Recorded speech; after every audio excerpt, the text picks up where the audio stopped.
नमस्कार, आप देख रहे हैं ऑन न्यूज भारत।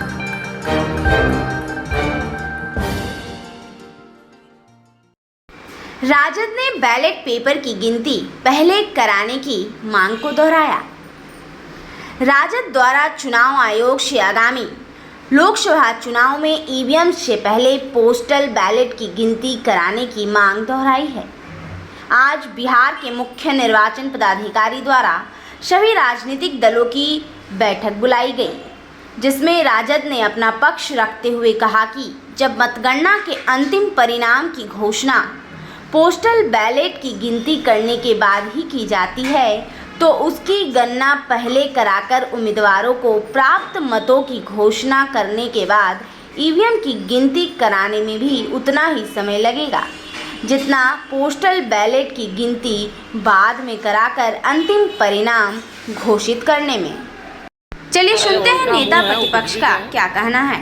बिहार में चौंकाने वाले रिजल्ट आने वाले हैं। 17 महीने में जो काम हो वो 17 साल में नहीं, और 10 साल में मोदी जी ने क्या किया बिहार में? ना स्पेशल राज्य का दर्जा दिया, ना चीनी मिल चालू कर, ना कारखाने दिए, ना महंगाई कम की, कुछ तो किया नहीं।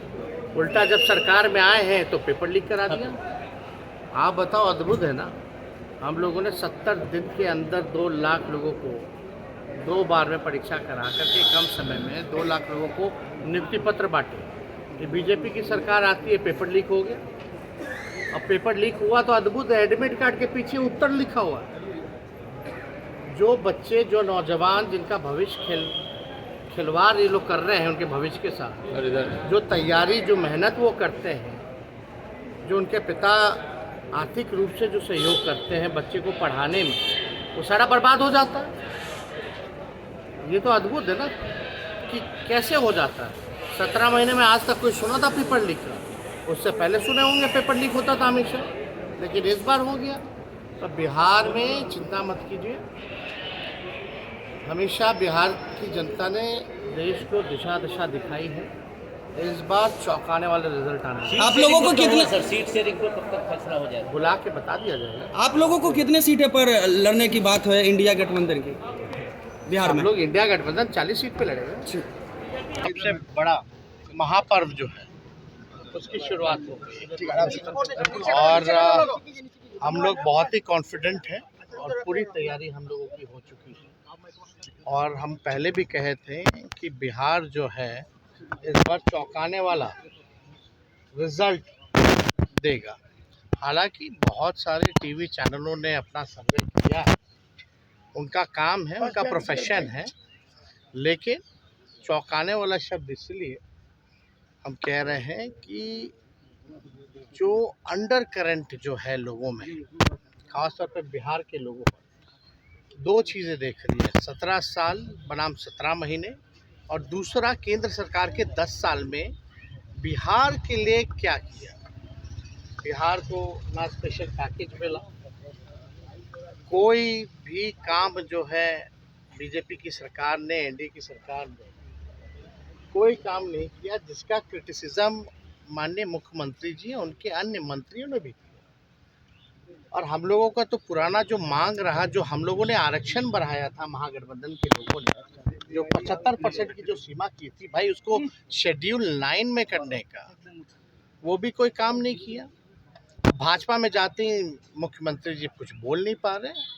हालांकि अभिभावक हैं, हम उनकी मजबूरियों को समझ रहे हैं कि कॉम्प्रोमाइज़ करना पड़ता है, लेकिन जो काम हम लोगों ने किया, जिसकी मांग हम लोगों ने, जिसका समर्थन सब लोगों ने दिया, कम से कम वो तो आरक्षण को शेड्यूल 9 में करना चाहिए था। उस पर भी कोई चर्चा नहीं करते ये लोग। ना 15 लाख रुपए आए, क्या हुआ नहीं हुआ, इसके बारे में भी कोई चर्चा नहीं। पूरे भारत सरकार में जितनी पक्की नौकरियां, सरकारी नौकरियां मिली होंगी, हम चैलेंज करते हैं केंद्र सरकार को कि हमारे 17 महीने में उससे ज़्यादा अगर भारत सरकार ने नौकरी दी है तो बताओ। तो असली मुद्दा, ना महंगाई कम हुई, ना किसानों की समस्या को इन्होंने दूर किया, और ख़ास तौर पे बिहार को आगे बढ़ाने के लिए, क्योंकि ये सबका मानना है पिछड़े राज्य बिहार के अलावा भी और भी पिछड़े राज्य हैं, अगर बिहार जैसे राज्य अगर आगे ये बढ़ाने में सहयोग नहीं करेंगे तो भारत कैसे आगे बढ़ेगा। दूसरी बात, 40 में से 39 सीटें इनको मिला पिछले बार। ये 39 सांसदों ने अपने अपने लोकसभा क्षेत्रों में कौन सा ऐसा काम कर दिया,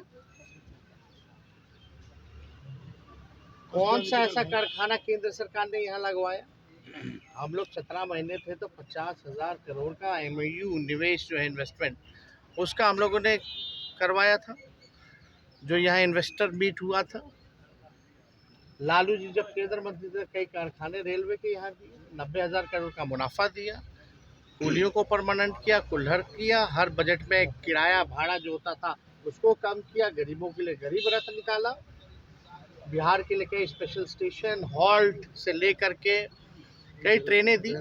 तो ये काम तो बताना पड़ेगा ना कि भाई काम पे ना वोट मिलेगा। 400 की बात कर रहे हैं, वो चाहे तो 500 पार भी बात करें, 1000 भी करें, भाई उनका मुंह है, वो उनकी बात है। लेकिन हम तो भाई जो हकीकत है, जो सच्चाई है, जो जनता की बात है, उसी को हम कहेंगे। तो बिहार जो है, हम लोग पूरी तरीके से कॉन्फिडेंट है। बिहार जो है देश को दशा दिखाया है हमेशा। इस बार भी मुख्यमंत्री जी चले गए हों, लेकिन बिहार की जनता वहीं खड़ी है, भाजपा को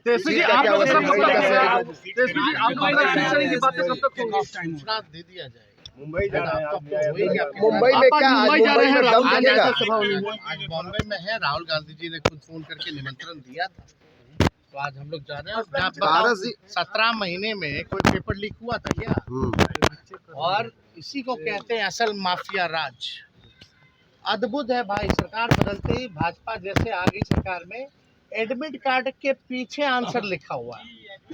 देश में ऐसा कहीं नहीं हुआ, ये अद्भुत। कुछ लोग माफिया राज खत्म करने की बात करते हैं, लेकिन हकीकत में हो क्या रहा है? कौन लोग लगे? ये बिहार में 70 दिनों के अंदर 2 लाख से ज्यादा लोगों को नियुक्ति पत्र हम लोगों ने बांटा। एक पेपर लीक हुआ तो बता दो, लेकिन इनके राज आते ही आते फिर से वही पेपर लीक। भाजपा का जहां राज रहा वहां पेपर लीक, यूपी में पेपर लीक, मध्य प्रदेश से लेकर के हर जगह। अब बिहार में तो गजबे हो गया, एडमिट कार्ड लेके लोग जाते हैं, उसके पीछे ही उत्तर है। तो हम तो चाहेंगे कि इस बात को आप लोग भी समक्ष जो है रखने का काम। सीट